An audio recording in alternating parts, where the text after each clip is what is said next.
উপস্থিত শ্রদ্ধেয় সম্মানিত আজকের জুমার মুসাল্লিয়ানে কিরাম, সর্বাগ করে আমরা সেই মহান করুণাময় রব্বুল আলামিনের প্রশংসা, তিনারই হামদ সানা, তিনারই তারিফ করি, যিনি আমাদেরকে এই জামে মসজিদে আসার প্রসার একত্রিত হওয়ার তৌফিক এনায়েত করেছেন।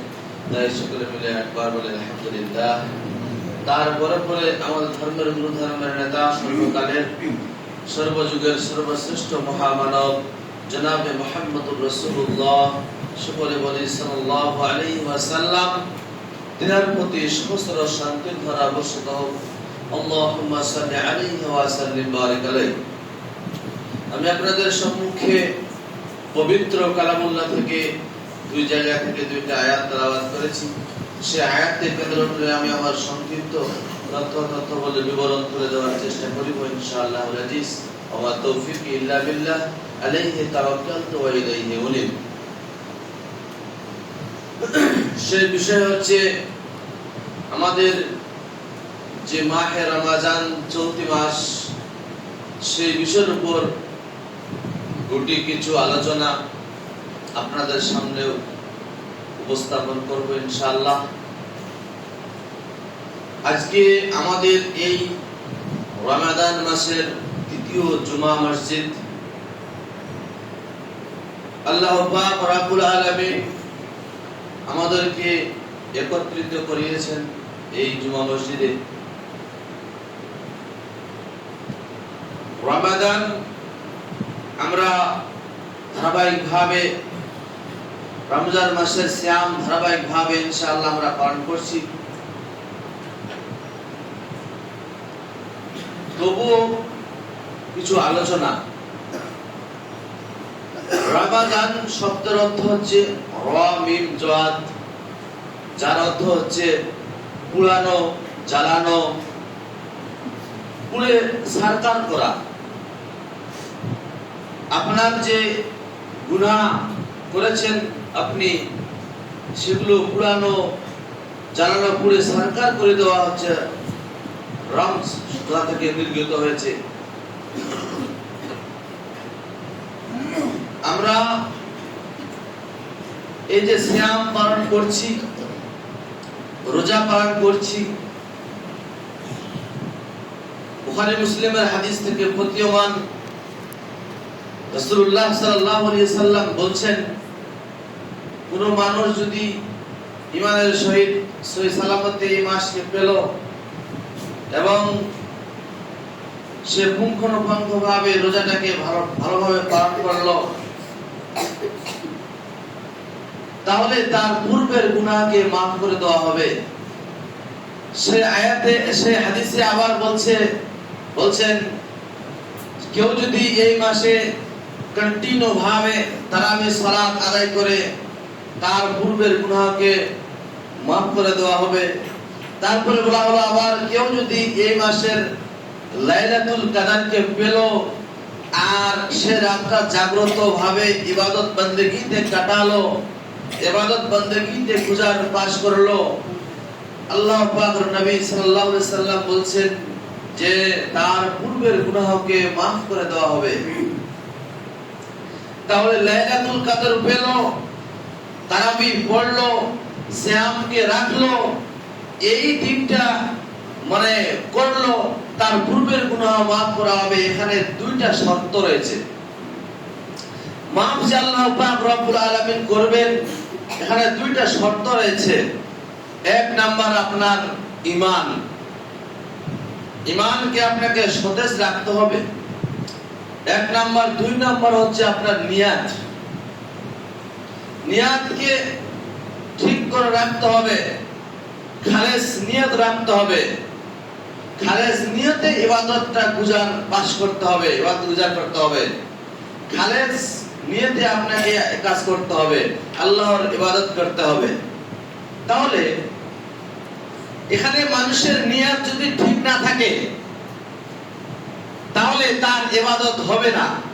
তাহলে তার সিয়াম রেখে, রোজা রেখে কোনো লাভ নেই। নিয়তে যদি মানুষের গড়বড় হয়, আজকে দেখা আল্লাহ পাকের নবী যে আল্লাহ পাক রব্বুল আলামিন আমাদের কর্মের ফলে যে আমরা জাহান্নাত কিংবা জাহান্নামের মধ্যে আল্লাহ পাক রব্বুল আলামিন প্রবেশ করাবেন। আল্লাহ পাক রব্বুল আলামিন যেই জাহান্নাম খানা উদ্বোধন করবে সেটি হচ্ছে আলেম দিয়ে, সেটি হচ্ছে দানবের দিয়ে, সেটি হচ্ছে শহীদ দিয়ে। আজকে আপনি আলেম, আজকে আপনি শিক্ষিত। আলেম মানে মৌলবীকে বোঝায় না, ভুল ভুল ভাবছেন আলেম মানে মৌলবীরাই না। আলেম মানে জ্ঞানী, ভালো বাংলা। আলেম মানে জ্ঞানী, যার মধ্যে জ্ঞান আছে তাকে আলেম বলা হয় আরবিতে। তাহলে বোঝা গেল। তাহলে তারপরে বলছে আলেম দিয়ে, তারপরে আপনার দানবীর দিয়ে, তারপরে আপনার শহীদ দিয়ে, এই সমস্ত লোকদেরকে দিয়ে আল্লাহ পাক রব্বুল আলামিন জাহান্নামকে উদ্বোধন করবেন। কেমন? আজকে আপনি আলেম হয়েছেন, জ্ঞানী হয়েছেন, ফকর আপনার মধ্যে ফকর রয়েছে, আপনার মধ্যে রয়েছে আমি অতটা শিক্ষিত, আমি অতটা মাস্টার ডিগ্রি, আমি অতটা মুহাদ্দিস, আমি অতটা মুফাসসির, আমি অতটা আর কিছু, এই সমস্ত যার মধ্যে এগুলো কার্যকলাপ মানে কাজ করে, ঘুরপাক করে অন্তরের মধ্যে, তাহলে তার ইলম শিখে, তার জ্ঞান অর্জন করে কোনো আল্লাহ পাক রব্বুল আলামিনের কাছে দাম নেই। তাহলে বোঝা গেল যে ওখানে যেন ফখর না থাকে, আপনার গৌরব না থাকে। চলে আসুন তৃতীয় হচ্ছে আপনি দানবীর। দানবীর দিয়ে লাখ লাখ লক্ষ লক্ষ টাকা দিয়ে আপনি কি করছেন? দান করছেন। কিন্তু আপনার উদ্দেশ্য হচ্ছে, আপনার উদ্দেশ্য হচ্ছে কি? আপনাকে কি করতে হবে? আপনাকে মানুষ দেখানো। আপনার উদ্দেশ্য আছে যে আমাকে মানুষ দেখানো। আপনি এই কাজটা করছেন। এইভাবে যদি আপনার মাথার মধ্যে ঘুরপাক করে কোনো মন্তব্য, কোনো সেই আপনার কাজ যদি এইভাবে ঘুরপাক করে, তাহলে আপনি দানবীর নয়, আপনি ফখর করছেন, আপনি সেই কাজটা করছেন না। তৃতীয় হচ্ছে যে শহীদ। এমন শহীদ রয়েছে যারা শহীদদেরকে দিয়ে, শহীদ যারা হয়েছে, আমি বীর মুজাহিদ না হলে এই লড়াইটা হতো না, এই তোমরা জিততে পারতো না, তোমরা উত্তীর্ণ হতে না, তোমরা পাস করতে না, আমি এই বীর মুজাহিদ না হতে। এইভাবে যার অন্তরের মধ্যে এগুলো কাজ করে, তার নিয়তের মধ্যে গড়বড় রয়েছে, তার নিয়তের মধ্যে গড়বড় রয়েছে। তাহলে এক নাম্বার শর্ত, আপনাকে ইবাদত, রোজা, সিয়াম পালন করতে গেলে আপনাকে নিয়তটা ঠিক রাখতে হবে, আপনাকে নিয়ত ঠিক রাখতে হবে। দ্বিতীয় নম্বর হচ্ছে আপনাকে আপনার ঈমান ঠিক রাখতে হবে। আজকে আমাদের ঈমান কচুর পাতা দেখেছেন, কচুর পাতার পানিতে যেভাবে টলমল করে এদিক থেকে ওদিক চলে যায়, এদিক থেকে ওদিক চলে যায়, ওইভাবে আমাদের বর্তমান মুসলিম সোসাইটির এইভাবে ঈমান, মুসলমানরা এইভাবে ঈমানদারিতা দেখাচ্ছে। আজকে আমাদের সমাজে এইভাবে করে ঈমান তাদের মধ্যে রয়েছে, কিন্তু কখন যে টলমল হয়ে পড়ে যাবে, আপনাকে ঈমানটাকে সতেজ করতে হবে। আজকে আপনার ঈমান সতেজ আছে? আজকে আপনি ঈমানের মধ্যে আপনার বিশ্বাস স্থাপন আছে? বিশ্বাস আপনি করেন আল্লাহ পাক রব্বুল আলামিনকে? আপনি আজকে সালাত আদায় করছেন, আজকে আপনি নামাজ পরিপূর্ণভাবে মাস পালন করছেন, সিয়ামও করছেন, কিন্তু আপনি আবার চলে যাবে, এই মাস বিদায় নেবে। আল্লাহ পাক রব্বুল আলামিনের মাস, এই যে 12 মাসের মধ্যে একটা মাস বিদায় নেবে, সেটা দিয়ে আপনিও সেখান থেকে বিদায় হয়ে যাবেন। তাহলে আল্লাহ পাক রব্বুল আলামিনের সিয়াসতের হাদিসে এবং নবী করিম সাল্লাল্লাহু আলাইহি সাল্লামের হাদিসে এবং আল্লাহ পাক রব্বুল আলামিনের মানে আমাদের যে ধর্মগ্রন্থ আল কোরআন, সেখান থেকে কোনো প্রমাণাদি আছে যে আমাদেরকে এক মাস সালাত আদায় করতে হবে, আর এক মাস আমাকে কি করতে হবে? রোজা পালন করতে হবে, পালন করে আমাকে মানে ঈমানদারিতা দেখাতে হবে, আর পরে আমি এখান থেকে বুড়া আঙুলটা দেখিয়ে দূরে সরে চলে যাব, ইচ্ছা মতো আমি ঘুরপাক মানে পৃথিবীর বুকে মানে দাবাকে ভাবে আমি চলাফেরা করবো? সেটা কি কোনো হাদিসে কোরআনে বলা হচ্ছে? আমাদের রোজা যায় আসে, আমাদের রোজা সিয়াম যায় আসে। কেউ তো একবার পেয়েছেন, কেউ তো 2 বার পেয়েছেন, কেউ তো 10 বার পেয়েছেন, কেউ তো 20 বার পেয়েছেন রোজা। আপনার মধ্যে কোনো বুকে হাত দিয়ে বলতে পারবেন যে আপনার মধ্যে কোনো পরিবর্তন এসেছে? আপনার মধ্যে কোনো পরিবর্তন এসেছে? আল্লাহ পাক রব্বুল আলামিন বলছেন যারা এইভাবে আল্লাহ পাক রব্বুল আলামিনের ইবাদত বندگی করে রোজাটাকে পালন করে তার ঈমানদারিতা তার খোদাবিরুদ্ধা তার পরহেজগারিতা তার মধ্যে থাকে। আজকে আমরা পরহেজগার কেবল আজকে আমরা এক মাস আল্লাহ পাক রব্বুল আলামিনের ইবাদত করে নিলাম আর তারপরে দূরে সরে গেলাম, সেটা আমার ইবাদত নয়, সেটা আল্লাহ পাক রব্বুল আলামিনের ইবাদত নয়, এটা আপনার ইবাদত হবে না। বলতে যাচ্ছিলাম মানুষ অভ্যাস করে আজকে রোজা আমাদের যাচ্ছে, আমার সালাত প্রত্যেক বছরে আমরা রোজাকে অতিবাহিত করছি, সিয়ামকে করছি, কেউ হয়তো পাচ্ছি কেউ পাচ্ছে, সবাই আমরা পাচ্ছি, বারবার সেটাকে পাচ্ছি, কিন্তু আমাদের মনের মধ্যে একটা কাজ করছে, একটা প্রশ্ন ঘুরপাক করছে কি যে আমি সিয়াম রেখেছি, আমি কি কাজ করব? আমি সিয়াম রেখেছি, আমি কি নামাজটা ছেড়ে দেব?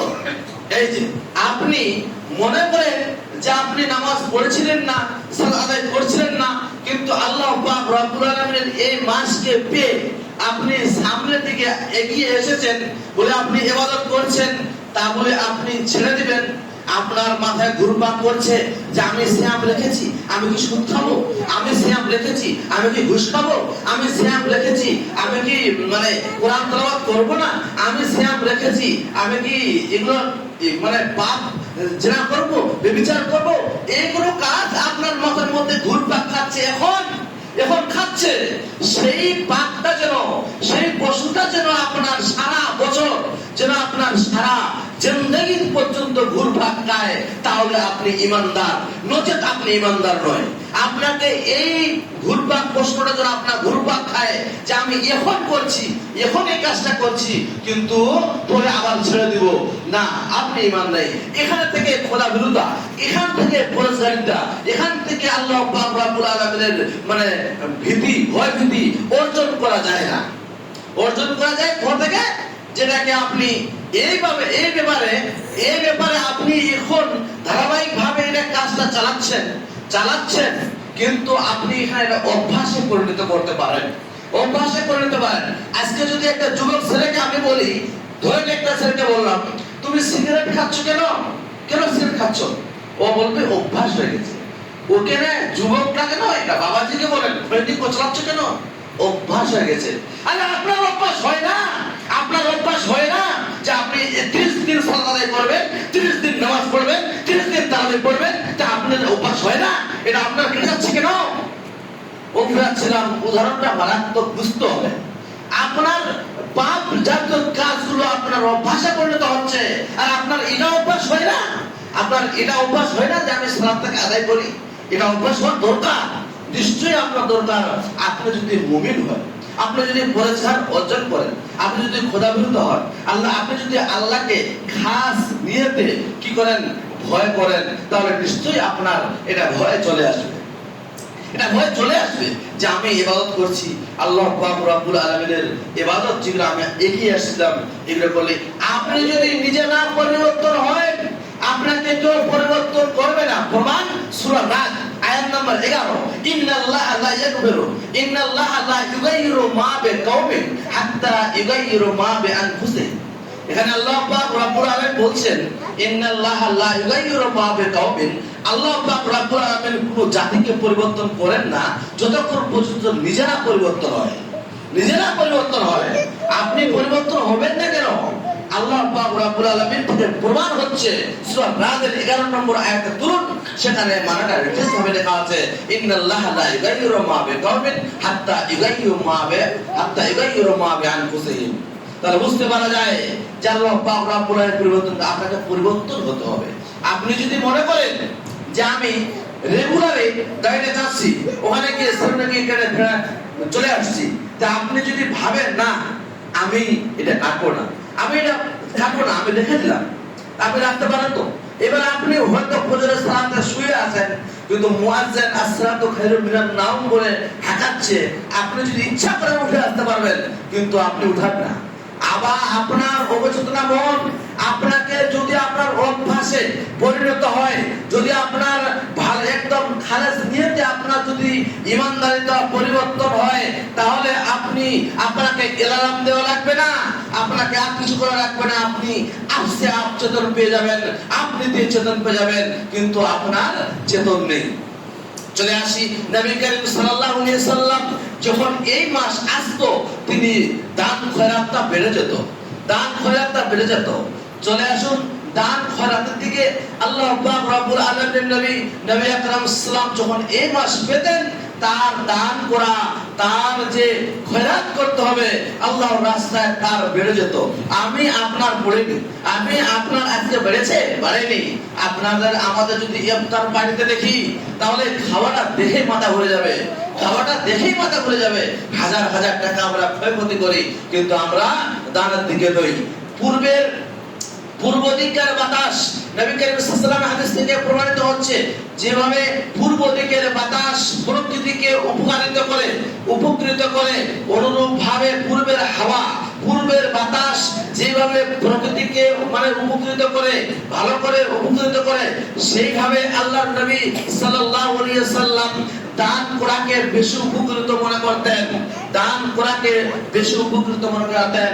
আজকে সেখানে তারপরে একটা ইবারতে আছে যে দান করলে যে বলা হচ্ছে তাজকিয়াতুন নফস, আপনার নফস, আপনার অন্তর পরিষ্কার হয়, আপনার অন্তর পরিষ্কার হয়। আপনার যে একটা অন্তর রয়েছে, হৃদয় রয়েছে, কাল রয়েছে, আপনি দান করবেন তো আপনার পরিষ্কার হবে, আপনার গৌরবতা চলে যাবে, আপনার অহংকারিতা চলে যাবে। যদি আপনি এই মাসে আপনি 10 টাকা কষ্ট কাঠিন্য হয় আপনার পকেট থেকে কাউকে দান করে দিবেন, নিশ্চয়ই আপনার দানের দিকটা আপনাকে বাড়াতে হবে এই মাসে। নবী করিম সাল্লাল্লাহু আলাইহি সাল্লাম এই মাসে দান করলে বেশি ভালো। দান করা থেকে আমরা বঞ্চিত রয়েছি, দূরে রয়েছি। আমরা হাজার হাজার টাকা আমরা এদিক ওদিক থেকে ক্ষয়ক্ষতি করি, কিন্তু আমরা দানের দিকে আমরা দানের দিকে এগোচ্ছি না। আগাতেন তিনি আরেকটা আমল করতেন, যেটা আজকে সমাজের আমাদের মধ্যে একদম নাই বলা চলে। সেটা হচ্ছে তিনি এই মাসে কোরআন তেলাওয়াত করতেন, বেশি বেশি করে কোরআন তেলাওয়াত করতেন। নবী করিম সাল্লাল্লাহু আলাইহি ওয়াসাল্লাম তিনাকে জিবরিল আলাইহিস সালাতু ওয়াস সালাম এসে তিনাকে কোরআন শোনাতেন, এই মাসে কোরআন তেলাওয়াত করতেন। তাহলে আপনি আমরা এখনো কি কোরআন তেলাওয়াত উঠিয়েছি? আজকে আমরা 12-13টা রোজা আমাদের চলে যায়, আমরা কোনদিন কোরআনুল কারীমকে হাতে নিয়েছি? আজকে আমরা কোরআনুল কারীমকে হাতে নিয়ে এগুলো পড়েছি না। আপনারা পড়েননি, আমরা পড়ছি না। আমরা ভাবছি আজকে এগুলো পড়ে কি হবে, আজকে কি হবে। অনেক নেকি রয়েছে। আল্লাহ রাসূল সাল্লাল্লাহু আলাইহি সাল্লাম এই মাসে কোরআন পড়াকে বৃদ্ধি করতেন। আজকে আমাদের যুব সমাজ, আজকে আমাদের সোসাইটি কোথায় যায়? আজকে ছোট ছোট বাচ্চাদেরকে আপনারা কোরআন শিক্ষা দিতে পারছেন না, কোরআন শিক্ষা দিতে পারছেন না। শুধু তাই নয়, আজকে পশ্চিম বাংলার মাটিতে মাদ্রাসা মক্তব খুলে রাখা হয়েছে, মসজিদে মক্তবের ব্যবস্থা করা হয়েছে, কিন্তু ছাত্র খুঁজে পাওয়া যায় না। দুঃখের বিষয়, আপনি তো কোরআন পড়েননি, একটা হরফে জানেন না, আপনার বাচ্চাটাকেও শেখাতে আপনি আগ্রহী হচ্ছেন না। আজকে আপনি আপনার বাচ্চাকে কোথায় নিয়ে যাচ্ছেন? স্কুল মিডিয়াম, ইংলিশ মিডিয়ামে নিয়ে যাচ্ছেন, বাংলা মিডিয়ামে নিয়ে যাচ্ছেন, সায়েন্স মিডিয়ামে নিয়ে যাচ্ছেন, অঙ্ক মিডিয়ামে নিয়ে যাচ্ছেন। যেখানে আপনার ছেলেরা চাকরি করবে, বড় বড় টাকা ইনকাম করবে, সেখান থেকে আপনি চলে যাচ্ছেন। আপনি একবারও দেখলেন না যে কোরআন শিক্ষাটা কি আছে? আপনি তো শিখেননি, তা আপনার কচিকাচাদেরকেও শিখাতে আপনি আগ্রহী নন। শুধু এই বক্তব্য নয়, কুশমন্ডি থানার প্রত্যেকটা বক্তব্যে আপনি ঘুরে দেখান, ছাত্র নেই। সকালে একটা প্রাইভেট তো বিকালে একটা প্রাইভেট, সকালে 2টা প্রাইভেট তো বিকালে 2টা প্রাইভেট, কিন্তু তার বক্তব্যে আসার মতো 5 মিনিটও টাইম নেই। তবে আজকে দুঃখের বিষয়, এই কোরআন যদি আপনি না শিক্ষা দেন, না শিখেন, তাহলে আপনি আল্লাহর কাছে কি জবাব দিবেন? আপনি যদি আজকে আপনার প্রতি কোরআন শিক্ষা ফরজ রয়েছে, আজকে যদি আপনি মুসলমান হয়ে যদি কোরআনটা না শিখতে পারেন, না জানতে পারেন, মতলব বাদ দিয়ে যদি রিডিং না পড়তে পারেন, তাহলে আপনি মুসলমান নয়, আপনি মুসলমান নামে কলঙ্ক। আপনি যে মরলে আল্লাহ পাক রব্বুল আলামিন কি জবাব দিবেন? আল্লাহ ভালো জানেন। বলতে যাচ্ছিলাম আপনি ভালো জানেন যে আপনি কি জবাব দিবেন। আজকে আমাদের প্রতি তালেবুল ইলমে ফরিদা আলাকুল মুসলিম, প্রত্যেকটা বড় নারীর উপরে ইসলাম শিক্ষা ফরজ। আপনি দেখেননি সেটা, আপনি সেটা দেখেননি, ঘুরপাক খান না, আপনার প্রশ্ন সেই ঘুরপাক খায় না।